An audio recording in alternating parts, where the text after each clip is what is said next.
Why do the chicken coops only have 2 doors?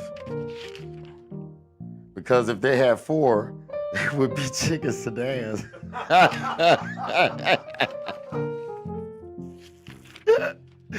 Oh my gosh. What do you call a laughing motorcycle? A Yamaha. A Yamaha.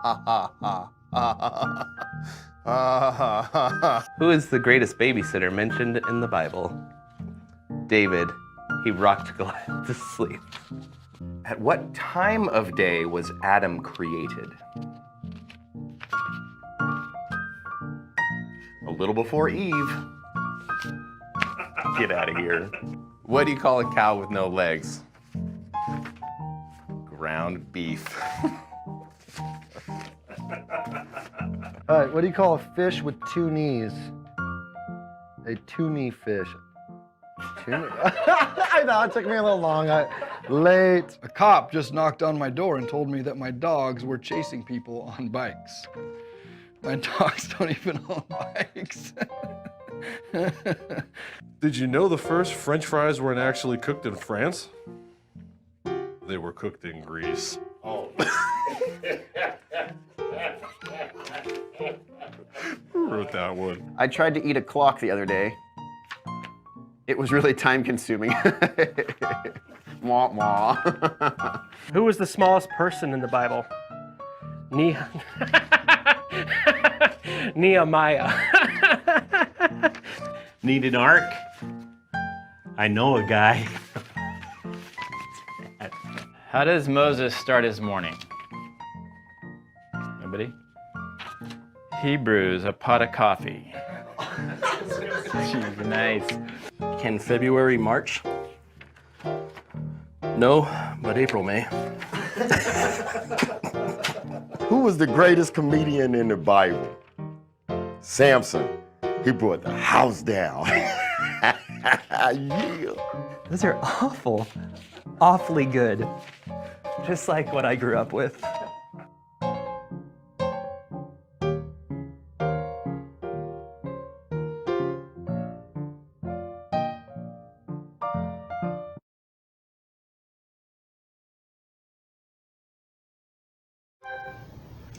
Good morning. Today we are going to sing a song about when we all get to heaven. It's called That Glad Reunion Day.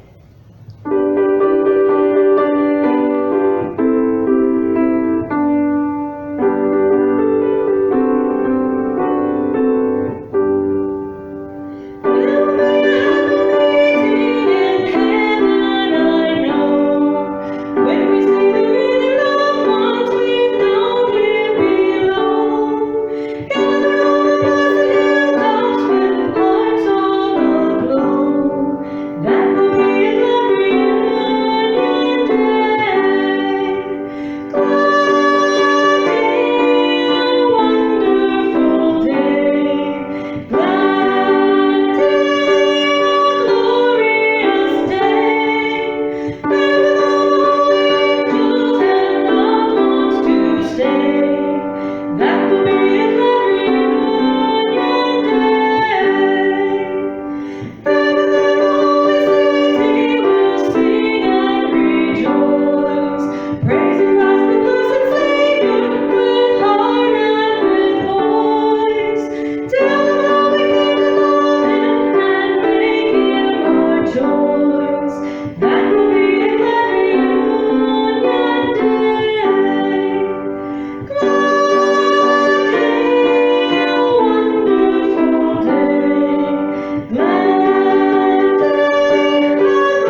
Good morning.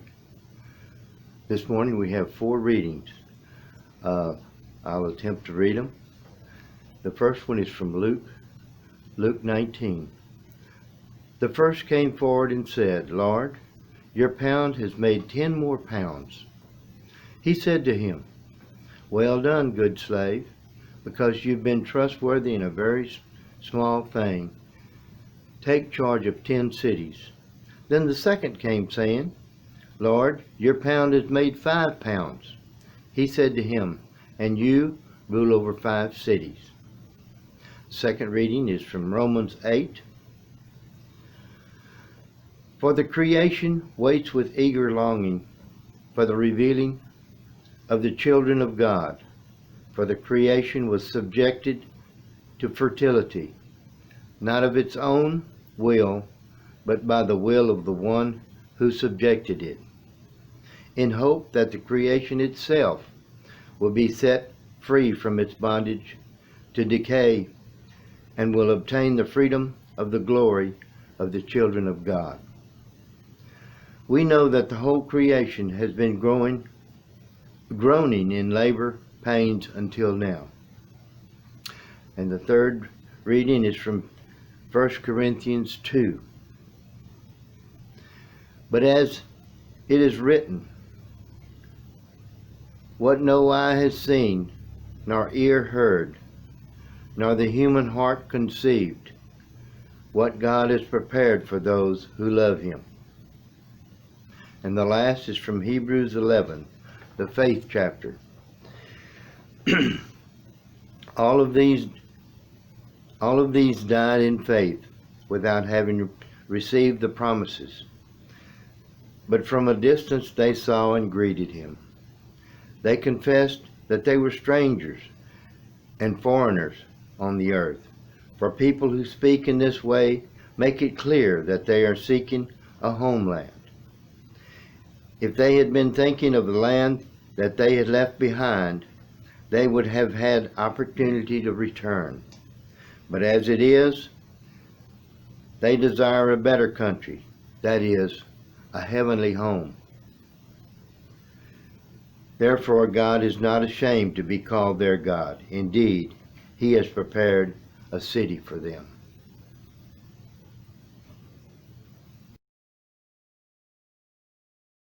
In your book, you describe flying into, is it the New Jerusalem?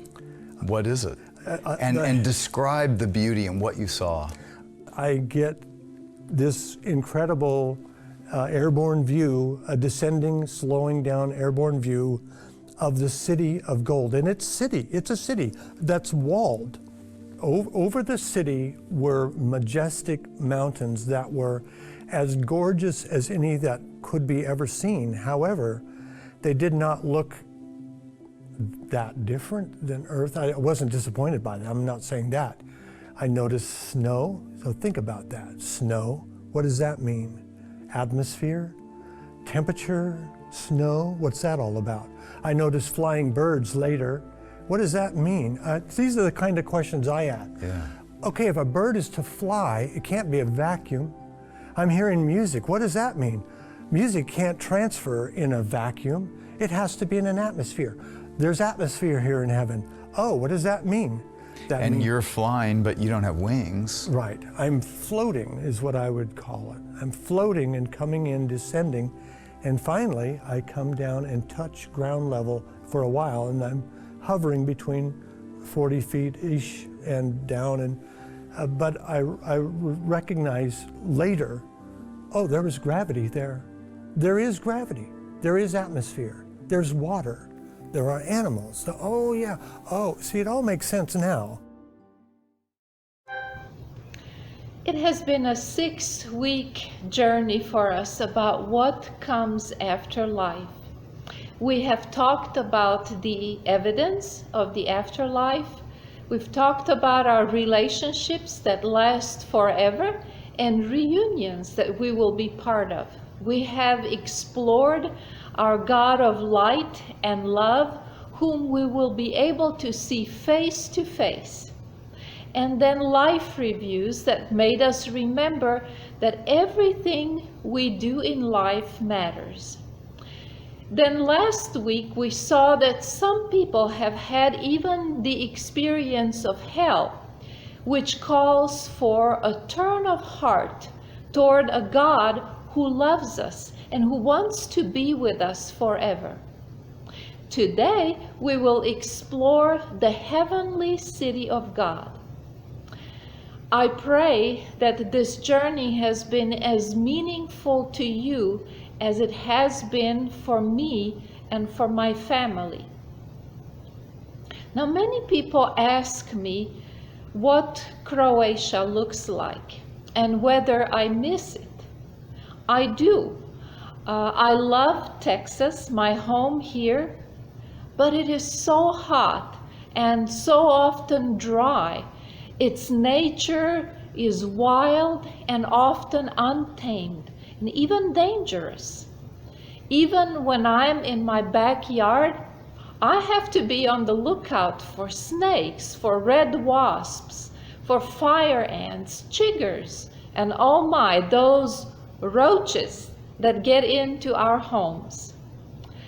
Now, compared to the rugged, wild beauty of Texas, Croatia, in a way, is like heaven to me, with its soft grass and the milder climate, picturesque blue lakes and mighty waterfalls, long stretchy beaches with sand or pebbles, and crystal clear water that you can fall asleep on if you'd let yourself float on top of the surface of the water. We have fields of grain and fields of grass and medicinal plants of all kinds, storks and singing birds, snow in the winter, majestic old trees and groves of fruit trees, snowdrops and violets, calendulas and jasmine, peonies and old-fashioned roses, gooseberries and red currants, apricots and cherries, stately pine trees and willow, and I could go on and on. But when I read and hear about heaven, it seems that even the greatest beauty on earth pales in comparison to it, as if we maybe compared a black and white picture to a real place. No wonder many of us don't feel quite at home in this world, because we were made, created, and designed to enjoy the perfection of heaven. If you feel you don't belong here, it is probably because God made you for that perfect beauty of heaven. And when you get there, you will say, "This is what I have been waiting for all my life."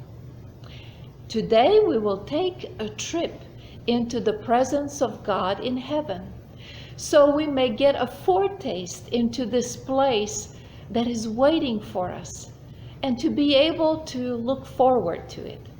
But first, maybe let's look at what the Bible tells us about the holy city.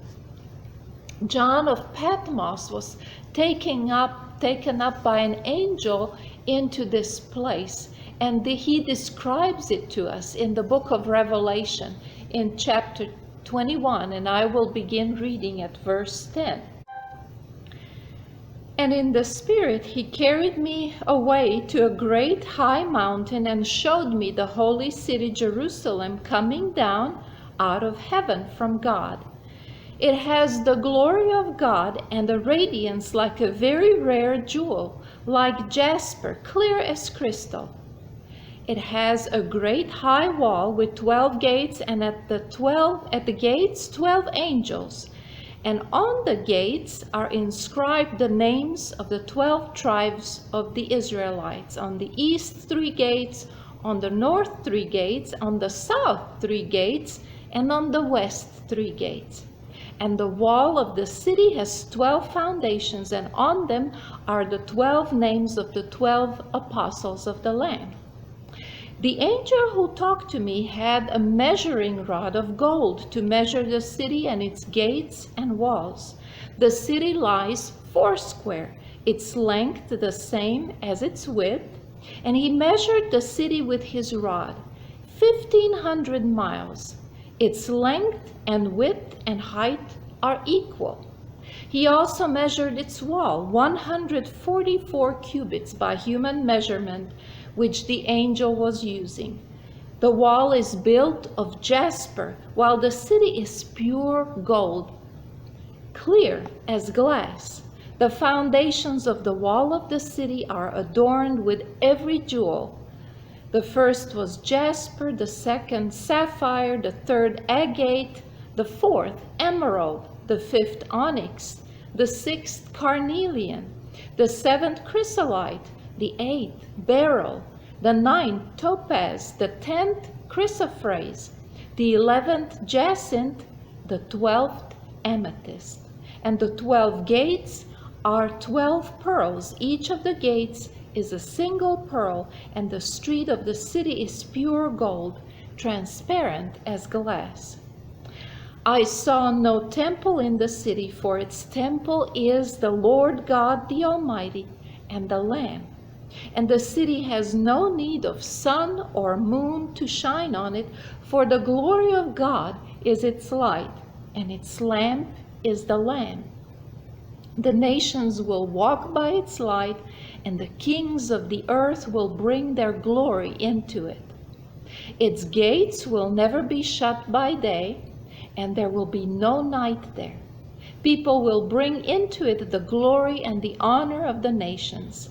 But nothing unclean will enter it, nor anyone who practices abomination or falsehood, but only those who are written in the Lamb's book of life. The city is part of this new earth, and it has this big wall all around it. It is glowing and kind of a see-through apparition. John is trying to put something very otherworldly into our human language, and that is very hard to do. Near-death experiencers do the same and always kind of seem to struggle describing things that they had seen. And many describe the city of God for us. What will it look like when we close our eyes on this earth and open them in the next life? We will be entering the city of God, our eternal home. Now, one more verse before we hear the description of the city of God from Dale Black and Don Piper. The 12 gates were 12 pearls. Remember that. Nothing impure will ever enter, only those whose names are written in the Lamb's book of life. Let's watch. And at this magnificent gate, a very large wall, very thick wall, and but there's a gate, and it looks like the inside of an oyster. It's a gate made of pearl, really quite dazzling, very brilliant, very beautiful. It almost looks like it's pulsating with life, except I know it's the light reflecting off the gate that makes it look that way. The arch and the tunnel was the same substance. It was not stone, but it was in the stone. But what was the substance? The substance was pearl. It looked like liquefied pearl. And when the light from the throne room, that's the only light that there is, emanated through, it just bounces off the pearl. There's no shadows, and there's no darkness at all, and there's no need for unnatural or artificial light. And it is a sight to behold, and welcomed me to go through it, but I couldn't go through it at that time. Well, later I found, after I looked at this angel and looked over, I began to communicate from my heart to his heart. You know, would I be able to go through? Is that what you're wanting me to do? Because I really wasn't directing the shots, and I was in no position to say I want to do anything. The large angel, the largest one, which was standing to the side in front of the gate, began to move in front of the gate and just lovingly, I mean incredibly lovingly, let me know that, sure, I can come in if your name is written in the book. And the book opens, and it opens just to the right page, to the correct page. And in that page is my name. I began to understand that every human creation is written in this book. And unless their name is blotted out, see, I don't know anything, I don't know about this right now, but the name of my name was not blotted out. And that was seemingly important. I'm going, this is just an understanding that came to you? Everything comes into the heart. But you understood. I understood. That your name was in there, it was not blotted out. Not blotted so you think out. that was the book of life? I believe it is now that I've come back and read about it. I believe that's exactly what it was. And the first date was March 21st, 1949. I didn't recognize that date.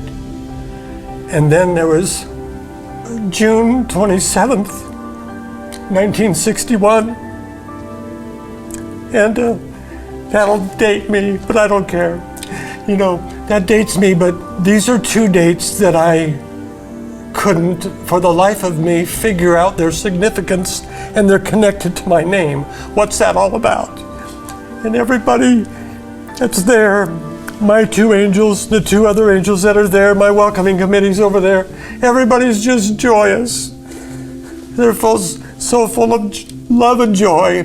And I'm not worried, but I'm wondering what all this is and what are these numbers and what do they mean? And then I begin to understand, oh, this is the day of my creation. This is when God created me. Not your birthday, before that. Yeah, not my birthday. But And the second date? And the second date was the day I received Jesus into my heart and life. Whenever our young people are confirmed, I have them stand up one by one in front of the congregation as I read their names. Remember that part in the ceremony?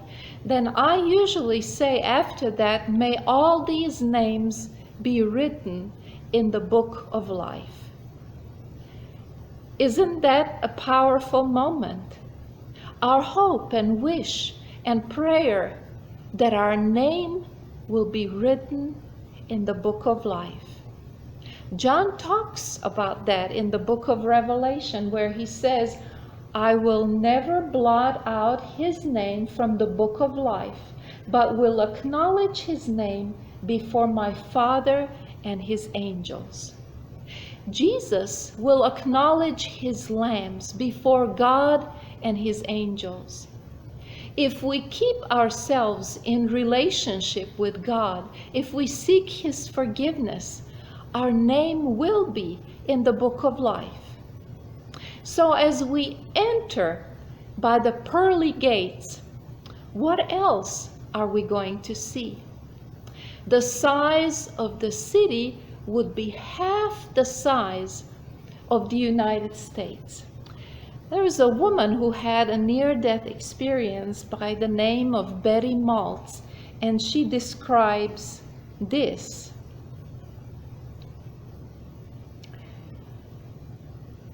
I not only heard the singing and felt the singing, but joined the singing. I have always had a girl's body, but a low boy's voice. Suddenly, I was realizing that I was singing the way I had always wanted to, in high, clear, and sweet tones. How many of us wish for that? The voices not only burst forth in more than 4 parts, but they were in different languages. I was awed by the richness and perfect blending of the words, and I could understand them all. I do not know why this was possible, except that I was part of a universal experience. The angel stepped forward and put the palm of his hand upon a gate which I had noticed before. About 12 feet high, the gate was a solid sheet of pearl with no handles and some lovely scroll work at the top of its Gothic structure. The pearl was translucent so that I could almost but not quite see inside. The atmosphere inside was somehow filtered through. My feeling was of ecstatic joy and anticipation at the thought of going inside. Inside this city will be that home that has been prepared for us by Jesus. So we will be finding our home. Remember, we've read this verse very often these 6 weeks. John 14, "In my Father's house are many rooms. I am going there to prepare a place for you." Now, listen to how Dale Black, an airline pilot, describes it. I could see, we'll start from foreground to back, if you like. I could see the townships, as I called them, homes that people lived in, homes that were likely to be created for the people of heaven. Interestingly enough, they struck me by not so much the size as the architecture. I know nothing about architecture at all. I still don't. But I recognize that there was something divine about the architecture of the buildings. There were small, what we would call like condos here. There were single family residences that we would call here. There were huge palaces. And I could see that, but and this is all inside the wall? On the other side of the wall. I saw none of this. And how big is this city? I mean, can you tell? I could not tell, other than it was beyond the horizon both directions. There's countryside inside, so that it's gorgeous, beautiful, all of the adjectives times 1,000. Don't you wonder what kind of home Jesus is preparing for you, knowing you as deeply as he does? Will there be different style homes to fit each one of us personality? But then, when we find our home, what will we be doing? Do you ever wonder about that? Will it be boring, or maybe you will be fulfilling your purpose? In other words, there is work to do even in heaven, and it's not just singing and praising God. 4-year-old Colton Burpo had a near-death experience and came back telling about his experience in heaven. His father is a pastor, and he asked him what was his favorite thing. Colton said it was homework. You say homework? Jesus had given him these assignments, and he loved doing them. That was his favorite thing. Don't you have things in your life that you just love doing, and you can dive right into it and feel productive and meaningful? Those things we like to say we will do when one day we retire, right? Or maybe when we go to heaven. Listen to how Mary Neal describes her experience and the busyness of heaven. So coming up to this dome structure, maybe, was it a city? Could you tell? Was there something inside? Was there an entrance into it? There was an entrance. It was a big arched entrance and a wide threshold. What did that look like, that entrance? Well, similarly, it was almost like the old Roman block arches, but again, these blocks were seemingly solid looking, but not. They were really woven together with love, which is nonsensical. But that's, you were aware of a structure, yes, an arch. it seemed structural to me. And was there, the gate of heaven or a gate? It wasn't, there wasn't a gate. It was just an archway. Yeah. And I would say again that if I had any inclination that I was coming back, I would have tried to make more mental notes, because many of the questions are the same questions that I ask myself now. And I will say that I was able to see many, again, people, angels, spirits, I'm not sure, very busy. And I don't know what they were doing. Inside the archway. Inside, they were all very busy. I don't know what they were doing, but they were doing something and clearly doing God's work. They were doing God's work, doing something meaningful to do that matters. Our jobs may not always be like that. Let's face it, I hear many of you dreading work because it confines you. It is not productive, or it's very stressful. Maybe people that you are dealing with are just not nice. Your efforts are not appreciated or noticed, or you work late hours, you name it. Dr. George Ritchie describes heaven as this buzzing realm of discoveries, and the book Imagine Heaven has his description. He says, after showing George Ritchie the realm of self-absorbed beings, Jesus showed him a whole new realm. George thought these might be the outer environs, still far from the center of heaven, filled with people enraptured in their projects. Jesus led him into one of the buildings with high-ceilinged corridors and people walking around. It was buzzing with excitement, as if everyone was enthralled with discovery and on the verge of some great new breakthrough. Somehow I felt that some vast experiment was being pursued, perhaps dozens and dozens of such experiments. Next, he walked through a library the size of the whole University of Richmond. Here, the thought occurred to me, are assembled the important books of the universe. Immediately, I knew this was impossible. How could books be written somewhere beyond the earth? But the thought persisted, although my mind rejected it. The key works of the universe. Isn't that interesting? Imagine heaven as this place where you continue to work and create, serve, and use your gifts to the glory of God. Will you be writing music or doing needlepoint or spending time with animals or building, or then showing it to the builder of our universe, having him rejoice in your work? Jesus implies that what we do here on earth will have an impact on what we do in heaven. Look at this.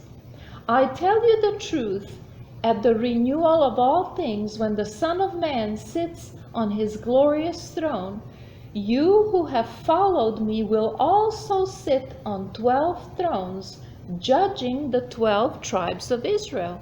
Judging is work. Or look at this next one. It's from Luke 19.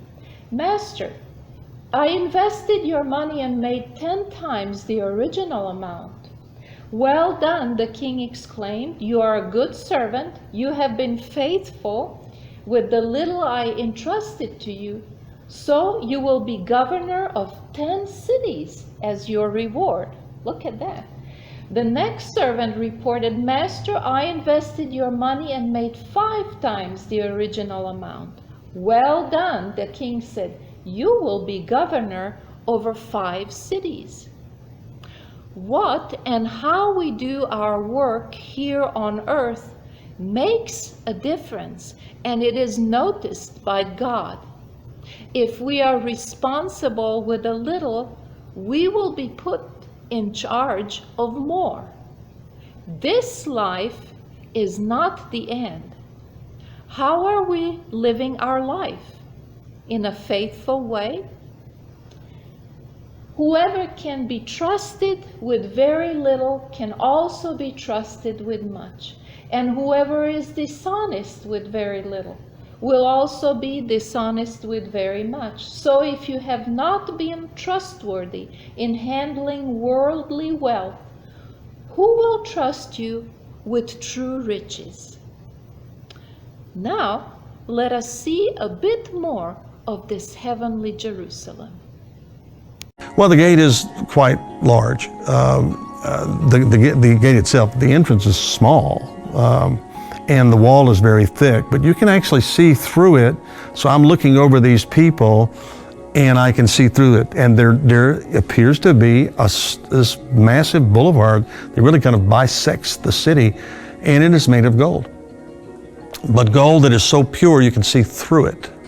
It's. What do you mean? Well, you can actually see through the gold. It's gold and it's visible and tangible, but it is pure. Now we can't imagine that here because gold on earth is one of the densest metals we have. But in heaven it's so pure you can see through it. So you can see under it. You can see even the roots of trees and things like that. There are trees there. In fact, the tree of life is there. That we were not able to eat of here, we can eat of it there. And you're looking through. I'm looking at the tree. I'm looking to the gates. I'm looking through the gates. I'm looking down the street. There is a river that flows from this throne or this hill that's high and lifted up. And I know that's the river of life because we're told that it flows from the throne of God. So many of the things that we know and enjoy and love here are visible there as well. I would say this, heaven's never going to be less than this. It's always going to be more. Yeah. So whatever you imagine here that is meaningful to you, the relationships, the beauty, and let's face it, there's some glorious places on earth, but there should be because God created it. This is His place. So heaven's not going to be less than that. It's going to be more than that. There are structures on both sides of the city. They look like mansions to me. I mean, they're glorious places for people to dwell. So it's just an incredibly awesome, overwhelming, bustling place. It's not a boring place. There aren't any cherubs sitting around on clouds playing harps. This is an active, exciting, thrilling place. As you get to be part of this exciting, beautiful, active place, you also get to meet your new family. The book of Revelation says, "And they sang a new song, 'You are worthy to take the scroll and to open its seals, because you were slain, and with your blood you purchased men for God from every tribe and language and people and nation.'" God is building this multi-ethnic, multi-generational family, and we get to be a part of it. I think it is good time for us here on earth right now to start building our bridges with people of every culture and every nation. And right here in Gonzales, we have so many different and interesting, fascinating people. God wants us to get to know each other, to listen to each other's stories, to learn from one another, and build this community of understanding where every human being will be seen as God's creation and as a child of God. Instead of seeing each other's differences and being afraid of each other, let us eat at each other's table. Let us listen to each other's stories and deeply value one another. One day, we will be together before the presence of God, before His throne, and we will see that tree of life from Revelation 22, verse 2, that has the leaves for the healing of the nations. May this vision of heaven that is waiting for us inspire us right now to build a community of love and respect here on earth. Will you join me in doing that? Amen. We will sing now about heaven and meeting Jesus. And by the way, this is Dr. Gloria's favorite song.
May your week be bright.